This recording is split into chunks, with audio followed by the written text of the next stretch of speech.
Hello, my dear students. Good morning, all of you. How are you? I hope you all will fine. I am Ranjit Sir for all of you. Once again, with mathematics problems, 10th class board exam 2024. It's NCERT problem asked by the students as a doubt. Okay, let's start. It's very simple but doubted problem. Okay, it's a uh, AP problem. AP problems, perhaps fifth chapters of NCERT 10th class. Okay, let's first I read. पहले सबसे पहले मैं problem पढ़ रहा हूँ, ध्यान से सुनिए, बहुत ही अटेंटिवली बोर्ड पे अपना कंसंट्रेशन, ब्लैक बोर्ड पे कंसंट्रेशन और मेरे साउंड पे अपने ईयर को रखिए। ओके, अपने आइज़ को ब्लैक बोर्ड पे और ईयर को मेरे साउंड पे। ओके, आइए देखिए, पढ़ रहा हूँ। Which term of the AP, बहुत ही सिंपल सवाल है, क्वेश्चन है, प्रॉब्लम है, और मेरे ऑफलाइन स्टूडेंट्स ने एज ए डाउट पूछा तो मैं आप लोगों को दिया सबको। Which term of the AP, AP दिया हुआ है। पहले इतना तो हो गया कि कौन सा टर्म, एपी का कौन सा टर्म, और एपी दिया हुआ है 3, 15, 27, 39। 3, 15 ये टर्म्स हैं, एपी के टर्म्स है 3, 15, 27 और 39।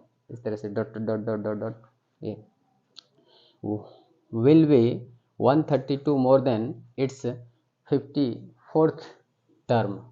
54th term कहने का फिर से पढ़ता हूँ। which term of the AP 3, 15, 27, 39 will be 132 more than its 54th term। अब देखिए इसका मीनिंग क्या हुआ, कौन सा टर्म, हिंदी वाले, कौन सा पद 132 ज़्यादा होगा इसके 54th टर्म से। कौन सा टर्म 132 मोर होगा, ज़्यादा होगा इसके, इसी एपी के दिए हुए एपी के 54th टर्म से, मतलब 54वें पद से 132 ज़्यादा है। वो कौन सा टर्म है, which term of the AP, ये है। अगर क्वेश्चन अंडरस्टैंडिंग में आ गया तो फिर कुछ नहीं है ना, बेस क्लियर होनी चाहिए। चलिए लिखिए सॉल्यूशन। पहले इसमें क्या करना है, थॉट करना है। पहले तो 54th टर्म है, 54th टर्म पहले सबसे पहले एपी को देखिए। एपी के देखने के बाद क्या दिख रहा है आपको, ए इक्वल टू फर्स्ट टर्म 3 आया, फर्स्ट टर्म 3 है, और डी क्या है, डी निकालते हैं, कॉमन डिफरेंस सी डी, पहले सी डी लिखिए, C D common difference equal to D equal to 15 minus 3 कर दीजिए तो आ जाएगा आपका 12। आ रहा है ना, 12 आ रहा है। ये बस दो चीज़ मिल रही है बात है। अब देखिए इसका 54th टर्म निकालिए। 54th टर्म क्या होगा, उसका वैल्यू क्या होगा 54th टर्म का, equal to A plus 1 n-1 into D के फॉर्मूला से, तो 54 माइनस 1 इंटू डी। अब ए का वैल्यू रखिए, डी का वैल्यू रखिए, तो क्या आ जाएगा, ए का वैल्यू 3 प्लस 54 माइनस 1 तो 53 इंटू, और डी 12 है ना। अब कितना आ गया, इधर आगे देखिए, दिख रहा है ना। तो 3 प्लस ये मल्टीप्लाई कीजिएगा तो 36 और 60, 36 और 60 12 3 जा 36, 12 5 जा 60, 60 और 3 69, 60 और 3 63, 63। अब ऐड करके हमारा आया 639, ये आया। देखिए ये क्या आया 50, ये आया हमारा 54th टर्म। क्या आया हमारा ये 54th टर्म, है ना ये। अब कह रहा है इतना तो गिवन इन्फॉर्मेशन है, क्या है यहाँ लिख दीजिए गिवन इन्फॉर्मेशन कह रहा है। अब क्वेश्चन में कह रहा है which term of the AP, कौन सा term will be 132 more than it's 54th term. तो लेट, यहाँ लेट कर लीजिए, लेट nth टर्म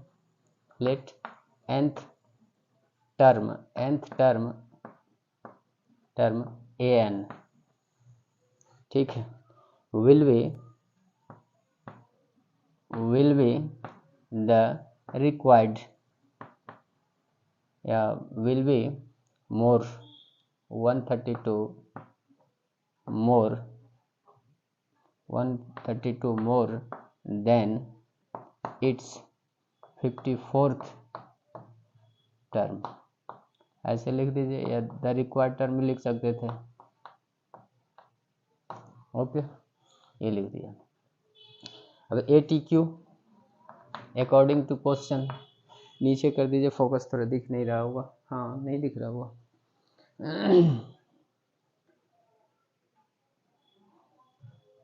अब लिखिए ATQ अकॉर्डिंग टू क्वेश्चन, जो क्वेश्चन कह रहा है ना, an equals to A54 plus 132, ये आ गया। अब इसको सॉल्व आउट कर देना है। तो an का a प्लस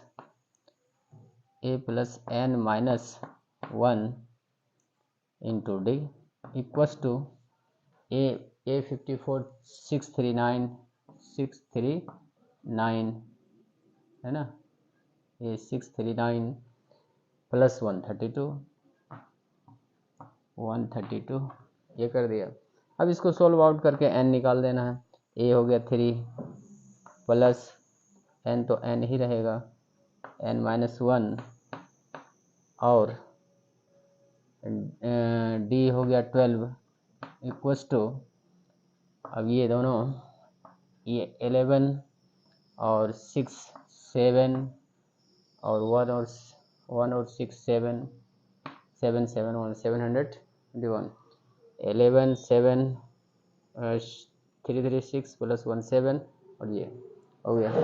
अब इसको सॉल्व आउट कीजिएगा तो आएगा, साउंड जा रहा है देखिए 3, अब 3 प्लस 12n हो गया माइनस 12 हो गया इक्वस टू क्या आ गया 771।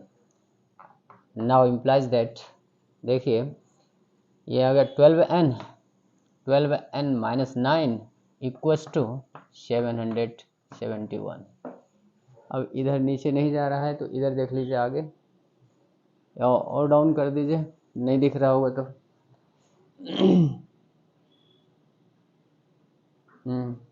अब देखिए है ना 12n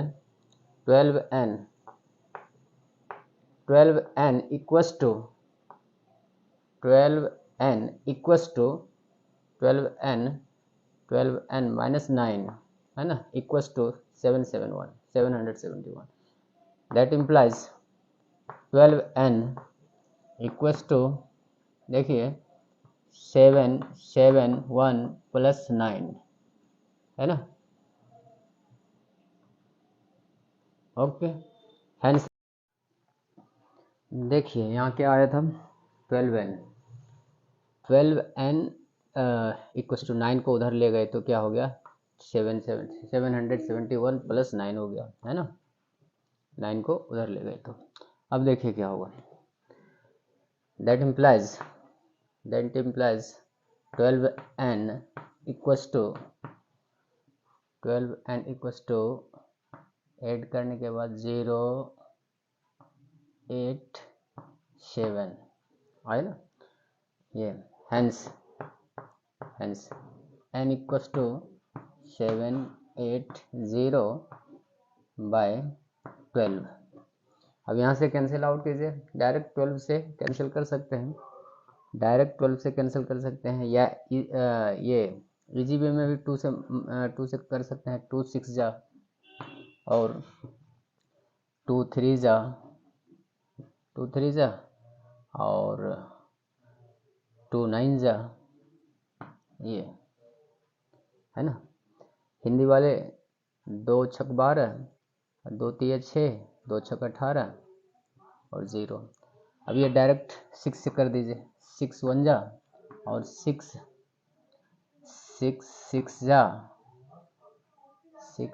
जा और 6 5 जा, है ना। 6 5 जा 6 जा हो गया 36 और 30, तो 6 6 जा 6 35, 6 के 36, 6 35। हिंदी वाले और इंग्लिश वाले दोनों ऐसे। अब देखिए इक्वल टू कितना आया 65। Hence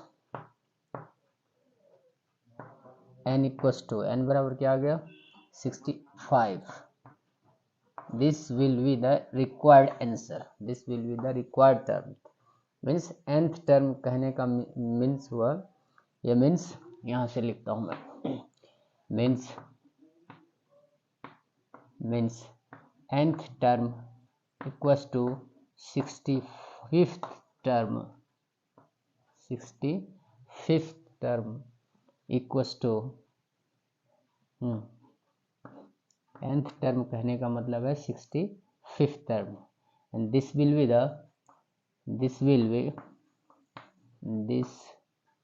this is the required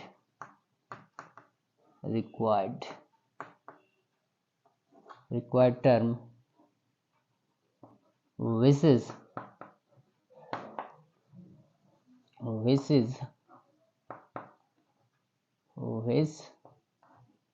is 132 more than 54th term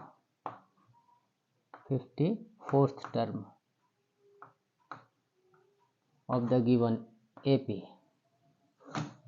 This will be the answer. 65th term इसका आंसर होगा, है ना। क्या होगा फिर से सुनिए, एक बार मैं रिपीट कर देता हूँ। Which term of the AP, जो गिवन AP है 3 15 27 39 will be the 132 more than it's 54th term. कौन सा टर्म होगा जो कौन सा टर्म होगा AP का 3 15 27 39 का जो 54th, इसके 54th, इस AP के 54th टर्म से 132 अधिक होगा, ज़्यादा होगा, मोर होगा, है ना। तो गिवन इन्फॉर्मेशन, पहले कुछ नहीं जानते हैं तो मान लीजिए कि पहले गिवन इन्फॉर्मेशन लिखिए जो दिया गया है, A equal to 3, CD equal to common difference D equal to निकाल लिया 12। अब निकालिए 54th टर्म, 54th टर्म आपका निकाल के आ गया ये 639। अब टर्म जो पूछ रहा है उस टर्म को लेट कर लीजिए कि nth टर्म, माना कि nth टर्म का क्या डिनोशन दे दिया an, will be 132 more than it's 54th term हो गया। अब यहाँ अकॉर्डिंग टू क्वेश्चन क्या है, an nth टर्म कितना है 132 मोर है, किससे 54th टर्म से। अगर 50 AP के 54th टर्म में 132 ऐड कर दिया जाए तो दोनों इक्वल हो जाएगा, है ना, दोनों इक्वल हो गया। an इक्वल टू क्या हो गया, A 54th टर्म प्लस 132, है ना, अब इक्वल हो गया। अब an को n के फॉर्म में d के फॉर्म में लिखे, फॉर्मूला से a plus n minus 1 into D लिख दिया। और इसको इक्वल्स टू क्या हो गया, A54 हम लोगों ने निकाला 639, वो लिख दिया 132, ऐड करके 771 आया, 771 आया, और इधर आ गया सॉल्व आउट करने के बाद आ गया 12n-9 इक्वल टू 771, और यहाँ से n फाइंड किया हम लोगों ने, n फाइंड किया तो n आया 65, n इक्वल टू क्या आ गया 65 is the required answer, is the required term, which is 132 more than the 54th term. यही 65 nth term कहने का मतलब, nth term कहने का मतलब 65th term ही वो term है जो 132 से ज़्यादा होगा 54th term से. ओके चलिए, I hope you all got completely. My dear students, I hope you got it completely. पूरी अच्छी तरह समझ गए होंगे, ऐसा मैं आशा करता हूँ. और इस तरह के प्रॉब्लम्स बहुत बार पूछते हैं, किसी भी बोर्ड का हो, ICIC हो जाए, CBSE हो जाए, या बिहार और यूपी कोई भी बोर्ड हो जाए, सभी बोर्ड के लिए ये BBI क्वेश्चन है. तो मैं यही कहूँगा कि प्रैक्टिस कीजिए, मोर देन मोर प्रैक्टिस कीजिए इस तरह के सवालों का. और जो आपको डिफ़िकल्ट लगता है, AP का जो डिफ़िकल्ट प्रॉब्लम लगता है, इस ढंग के सवाल AP चैप्टर से, एरिथमेटिक प्रोग्रेशन से है, एरिथमेटिक प्रोग्रेशन से कोई भी डिफ़िकल्ट प्रॉब्लम्स है तो हमको सेंड कीजिए, और मैं कोशिश करूँगा कम्प्लीटली आपको सेटिस्फाइड करने का. ओके, ये और चलते चलते यही कहूँगा, लाइक शेयर एंड सब्सक्राइब. आपके सब्सक्रिप्शन से ये वीडियो लेक्चर आपके पास सबसे पहले पहुंचेगा, और आपका डाउट मेरे पास सबसे पहले पहुंचेगा, और मैं ट्राई करूंगा कि आपको जल्द से जल्द, जितना जल्द हो सबसे पहले आपको सेटिस्फाइड करूं. Okay, bye bye, see you again.